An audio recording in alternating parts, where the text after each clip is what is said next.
اسی طرح آپ آئی پی پیز کی جو بات کر رہے ہیں کہ یہ تو ایڈمنسٹریٹو میئرز کے لے کے ہیں. اب آپ ہمیں سب کو پتہ ہے کہ وہ جو کیپیسٹی پیمنٹ تھی ان میں جو انویسٹمنٹ تھی لوکل لوگوں کی تھی, میں نام نہیں لے رہا کسی کی. تو آپ سمجھتے ہیں کہ جب تک یہ ایلیٹ کیپچر جو ہے پولیٹیکل ایلیٹ کو ہاتھ نہیں ڈالا جاتا یہ ایڈمنسٹریٹو میئرز تو نہیں چل سکیں. آپ سمجھتے ہیں طاہر خوشائند بات یہ ہے کہ اس وقت وہ گورنمنٹ کریٹو ڈسٹرکشن جسے کہتے ہیں, گورنمنٹ جو ہے اس وقت وہ فنانس منسٹر کے معاملات میں پولیٹیکل انٹرفیئرنس نہیں کر رہی ہے. یہ دوسرا موقع ہے مسلسل. ہم نے ڈاکٹر شمشاد اختر کو کیئر ٹیکر سیٹ اپ میں دیکھا. ڈاکٹر شمشاد اختر کے پاس جو تھی ایک ڈیسیژن میکنگ پاور تھی اور وہ کر رہی تھی. اسی طریقے سے اب سینیٹر اورنگزیب جو ہیں وہ ایک ڈیسیژن میکنگ کر رہے ہیں. اور میرا خیال ہے کہ یہ اب مجبوری بن جائے گا آہستہ آہستہ ان تمام سیکرڈ کاؤز کو ٹیکس نیٹ میں لے کے آنا, کیونکہ سیلڈ کلاس پہ تو اب آپ مزید بوجھ ڈال نہیں سکتے ہیں. تو آبویسلی اب آپ کو ان سب کو ٹیکس نیٹ میں لانا ہوگا. اگر حکومت اپنی پولیٹیکل پاپولیرٹی جو ہے وہ قائم رکھنا چاہتی ہے تو اس کو کہیں نہ کہیں پہ ریلیف دینا ہوگا. اس ریلیف کو دینے کے لیے ریونیو چاہیے ہوگا. وہ ریونیو جو ہے وہ ایگزسٹنگ ٹیکس پیئر سے تو نہیں آ سکتا مزید. تو اس کا مطلب یہ ہوگا کہ جو نئے سیکٹرز ہیں, ریٹیل سیکٹر کی جیسے ہم بات کر رہے ہیں, یا جو ٹریڈرز ہیں, انکم اینڈ ایگریکلچر پہ لیجسلیشن ہو چکی ہے, گو کہ اس کی شاید امپلیمنٹیشن مشکل ہوگی, چونکہ ایگریکلچر اگین ایک بالکل انڈاکومنٹڈ سیکٹر ہے. لیکن آہستہ آہستہ اس کا جو احاطہ کار ہے وہ میں وسیع ہوتے ہوئے دیکھ رہا ہوں. اچھا ٹھیک ہے, اب اس کو تھوڑی سی بات کر لیتے ہیں کیونکہ امپورٹنٹ بہت ہے. وہ میری کچھ ریزرویشنز بھی ہیں ٹیرف والے معاملے کے اوپر. وہ آپ کو یاد ہوگا ایک سسٹینیبل ڈیولپمنٹ کانفرنس میں ڈاکٹر حفیظ پاشا نے ایک اسٹڈی دی تھی. مجھے ابھی تک وہ پتہ نہیں کیوں یاد رہے گی یہ تھوڑی سی. اس میں سے اس کا یہ تھا کہ اگر آپ نے 4% گروتھ بڑھانی ہے اور جو ہمارا سائز ہے اکانومی کا, تو آپ کو 16 بلین کے ایکسٹرا امپورٹس کرنی پڑیں گی. 2022 میں ایگزیکٹ یہ ہوا تھا, 4% بڑھی تھی اور 80 بلین پہ امپورٹس چلی گئی تھی. اوور ہیٹ ہونا جسے ہم کہتے ہیں کرنے کے لیے. تو جو اکنامک گروتھ ہے اس کو روک کے رکھنا, آئی ایم ایف کے تحت روکا ہوا ہے نا اکنامک گروتھ کو روک کے رکھنا تاکہ انفلیشن رکی رہے اینڈ آل دیٹ. کتنی دیر تک آپ اس رکی ہوئی گاڑی سے ڈسٹنس طے کرتے رہیں گے؟ ایک تو یہ. دوسرا یہ ہے کہ جو ٹیرفس کا سلسلہ ہے, ایک تو خیر آپ کو بڑی مبارک ہوگا, آپ ٹوٹا سے نکل کے شیوی چلانا شروع کر دیں گے امریکہ پہ. اگر وہ ٹیرف لگا دیتے ہیں جو ہے بھائی اب بیوک چلانی شروع کر دیں گے. یہ تو ہے کچھ لوگوں کو تو یہ ٹیرف کا فائدہ ہوگا, لیکن اوور آل جو ٹیرف ہیں وہ تو امریکہ کو اگر آپ نے خوش کرنا ہے تو وہ تو پیونیٹیو ٹیرف ہیں اگر دیکھا جائے تو. وہ کوئی ریسیپروکل ٹیرف تو نہیں ہے اگر دیکھا جائے. میرا آئی ڈونٹ نو کہ تو اس میں تو اگر آپ یہ کریں گے, پہلے بھی جو ٹیرف کیسکیڈ کیے تھے دوحہ ڈیولپمنٹ ایجنڈا کے دوران, آپ کو شاید پتہ نہیں یاد ہوگا, اس میں کہتے ہیں کہ نیٹ $25 بلین کا پاکستان کا لاس ہوا.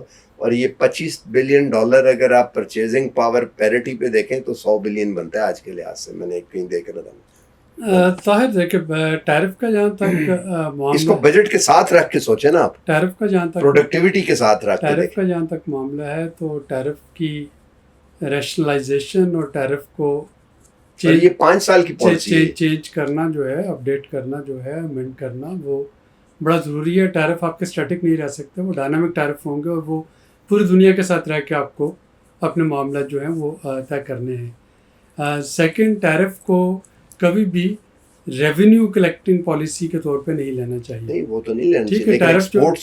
ٹیرف جو ہیں ٹیرف آپ کو آپ کی لوکل انڈسٹری کو پروٹیکٹ کر رہے ہیں, اور ٹیرف جو ہیں وہ آپ کی امپورٹ ایکسپورٹ کو بیلنس کرنے کے کام آتے ہیں. لیکن اگین آپ کو اس کو لارجر جو اس وقت دنیا میں ٹیرفس کے ساتھ جو کچھ ہو رہا ہے اسی کے تحت رہ کے آپ کو کام جو ہے اس پہ میں یہ پوچھ رہا ہوں کہ پروڈکٹیوٹی کے ساتھ امبیڈ کر کے, کیونکہ ٹائم ہی بڑا کام ہے نا, کیونکہ آپ نے جو یا تو اس کے ساتھ کوئی ٹریڈ پالیسی بھی آئے, انڈسٹریل پالیسی بھی آئے, ایگریکلچر, وہ کٹھا اس کو ایک ہی میں دیکھ کے تو پھر آپ دیں. یہ تو اسٹینڈ الون ٹیرف 5 سال کے بن گئے ہیں, انڈسٹریل پالیسی وغیرہ تو وہ ہے نہیں. تو پروڈکٹیوٹی کو اب کیسے, انرجی پرائسز اتنی زیادہ ہیں, آگے انڈسٹریل پالیسی آگے کرنسی ڈیپریشیٹ ہونا شروع ہو جائے گی. انڈسٹریل پالیسی آپ کی فائنل ہو چکی ہے, وہ عنقریب اناؤنس ہونے والی ہے. ایس ٹی پی آئی نے اس میں کافی میجر رول پلے کیا ہے. جو انرجی پالیسی ہے وہ یہ بجٹ جو ہے یہ انرجی پالیسی ہی ہوگا بیسیکلی, اور آپ کو اس میں بڑی کلیئرٹی کے ساتھ آپ فسکل پالیسی کو انرجی پالیسی کہہ رہے ہیں؟ نہیں, جو بجٹ میں جو ٹیرفس کی میں بات کر رہا ہوں, ٹیرفس کی بات, جو الیکٹریسٹی ٹیرفس کی جو بات ہو رہی ہوگی وہ فسکل ہی ہے نا, وہ بیسیکلی آپ کی انرجی پالیسی ہوگی کہ اس وقت فسکل کنسیڈریشن اس وقت انرجی پالیسی تو بڑی کلیئر ہے نا آپ کی, کہ آپ کو دیکھنا ہے کہ آپ کو کیپیسٹی پیمنٹ چارجز سے جان چھڑانی ہے, یا آپ اپنی موجودہ جو کنونشنل بجلی ہے اس کے ریٹ کم کر دیں تاکہ لوگ اس کے اپٹیک زیادہ کر دیں اور کیپیسٹی پیمنٹ چارجز نہ دینے پڑیں. اس پہ ایک اور پروگرام کریں گے بالکل بجٹ کے عید کے بعد. بجٹ 10 کو ہی شاید اگر ہے 10 کو ہے تو صبح میں 9 تک تو چھٹیاں انہوں نے دی ہوئی ہیں. بہرحال عید سے ہم بعد کوشش کریں گے بعد میں اس کو اور کرنے کے لیے. انوائرمنٹ والے پہ آ جاتے ہیں. اس سارے کے ساتھ انوائرمنٹ والے کو آپ کس طرح جیل ان کرتے ہیں, کیونکہ آئی ایم ایف کا وہ پروگرام ہے. دیکھیے اس میں تو اس سارے ڈسکشن دو تین چیزیں بڑی کلیئر ہیں اس میں تو ڈیزاسٹر پریپیئرنیس پہ بڑا زور ہے, اس پہ ڈیزاسٹر میٹیگیشن اور مینجمنٹ پہ بڑا کنٹرول ہے, ارلی وارننگ پہ اس پہ بڑا ایمفیسس ہے, پلس اس پہ رینیویبل انرجی ہے اور پانی ہے, اور پانی کی پرائسنگ جو ہے اس پہ بات ہو رہی ہے. تو پانی کی پرائسز میں اس میں بڑھتے ہوئے دیکھ رہا ہوں, اور بدقسمتی سے ہمارے ہاں وہی چیز کنزرو ہوتی ہے جس کی قیمت بڑھ جائے. گیس کی قیمت بڑھ گئی تو ہم نے گیس کی کفایت شعاری شروع کر دی, بجلی کی قیمت بڑھ گئی تو بجلی کی کفایت شعاری شروع کر دی. پانی کو ہم بہت بے دریغ استعمال کر رہے ہیں, تازہ پانی کو, اور جو اس وقت سنتاس معاہدے کے ساتھ انڈیا کر رہا ہے اس میں ہماری پوری تیاری ہونی چاہیے کہ ہم پانی کا ایک قطرہ سوچ سمجھ کے استعمال کریں اپنے کسی بھی ورس کے سینیریو کے لیے تیار رہنے کے لیے.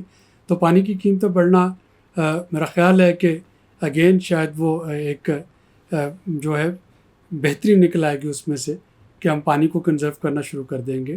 کاربن لیوی یا کاربن ٹیکس جو ہے اس وقت کیونکہ یہ کوشن موجود ہے حکومت کے پاس, $65 پر بیرل پہ جو ہے انٹرنیشنل مارکیٹ میں کروڈ بک رہا ہے, اور اوپیک نے ابھی اعلان بھی کیا ہے کہ وہ اپنے جو ریزرو ہیں پروڈکشن اس کو بڑھا رہے ہوں گے. تو وہاں پہ حکومت کے پاس کوشچن ہوگا کہ لیوی کو وہ امپوز کر دیں تاکہ موجودہ قیمتیں اسی لیول پہ رہیں, کنزیومر کے لیے مزید نہ بڑھائی جائیں, لیکن وہاں سے لیوی جو ہے وہ آ رہی ہو. تو یہ کچھ چیزیں ہوں گی جو کہ اس آپ کا جو کلائمیٹ چینج سے متعلقہ جو کمٹمنٹس ہیں ان کو پورا کرنے کے لیے بجٹ میں مدد ملے گی. ایک اور جو اس میں اچھی چیز آئے گی کہ اگلے 2 سال آپ کافی سارا کلائمیٹ چینج سنیں گے, تو آپ بجٹ میں کلائمیٹ چینج ٹیگنگ, جو کلائمیٹ چینج اور کاربن ٹیکسانومی, اور اس طرح سے ضروری ہے حکومت کے ہر انیشیٹو میں اس IMF پروگرام کی وجہ سے آپ دیکھیں گے کہ کلائمیٹ چینج جو ہے اس کے ساتھ ڈائریکٹلی یا انڈائریکٹلی اس کو لنک کیا جا رہا ہوگا. ہاں, نومن کلیچر ہی ہوتا ہے. ایک دفعہ نومن کلیچر بن جائے تو پھر وہ چیزیں آگے چلتی رہتی ہیں. بالکل ٹھیک ہے.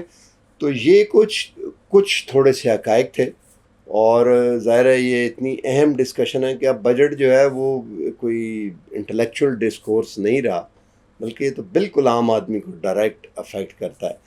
اور ایک بڑی اہم چیز ہے کہ گزشتہ اگر آپ 10-15 سال میں دیکھیں, بلکہ 20 سال میں دیکھیں, تو مجھے یاد ہے کہ انرجی جو ہے وہ 5% ہوتی تھی ہاؤس ہولڈ کے خرچے میں, 5-6%, اس سے زیادہ نہیں تھی ہوتی. میں بالکل پورے یقین سے یہ کہہ سکتا ہوں. اور اس وقت میں کیلکولیٹ کر رہا تھا یہ تقریباً 30% کے قریب اینکر ہوئی ہوتی ہے. 30% آپ کا بجٹ جو ہے وہ انرجی میں جا رہا ہوتا ہے. ایک زمانے میں سب سے بڑا جو بل ہوا کرتا تھا وہ اگر آپ کرائے کے گھر پہ رہ رہے ہیں تو وہ رینٹ ہوتا تھا, اور لوگ چاہتے تھے کہ گھر اپنا. اس وقت رینٹ سے انرجی جو ہے وہ کئی اکثر کیسز میں, خاص طور پہ مڈل انکمز میں, وہ آگے نکل گئی ہے, کیونکہ رینٹ تو وہ چھوٹا گھر لے لیتے ہیں لوگ, اور انرجی جو ہے وہ کنزیوم کرنی پڑتی ہے اس کو. تو حکومت کے پاس بہت سی جو ایکیمولیٹڈ ڈیفیسٹ ہو گئے ہیں بیڈ گورننس کے, اس کا اتنا سٹاک ہو چکا ہوا ہے گزشتہ 20-25-30 سال کا آ کے کہ اب اس کو کریکٹ کرنے کے لیے بڑا ہرکیولین ٹاسک ہے یہ.